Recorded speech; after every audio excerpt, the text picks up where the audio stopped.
Bu ölkə demək olar ki, kişilər üçün bir cənnətdir. Burada kişilər nəsli kəsilməkdə olan heyvanlardan da azdır. Əgər kişi evlənmək istəsə, bəyin ailəsi ona dəbdəbəli bir maşın və ev hədiyyə edə bilər. Xoş gəldiniz Latviyaya, dünyada kişilərin ən çox çatışmadığı ölkəyə. Şəhər küçələrində gəzəndə qarşınıza çıxan yalnız gözəl qadınlardır.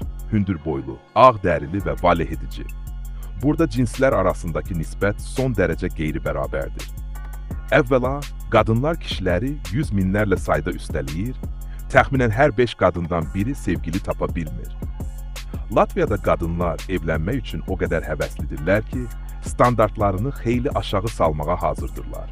Onlar üçün sizin işinizin və pulunuzun olub-olmaması o qədər də önəmli deyil. Bəziləri hətta ürəyinizi qazanmaq üçün sizə ev və maşın hədiyyə etməyə razıdırlar. Bəzi gəlin anaları isə kürəkən cəlb etmək üçün ailə şərab zavodunu belə cehiz siyahısına daxil edirlər.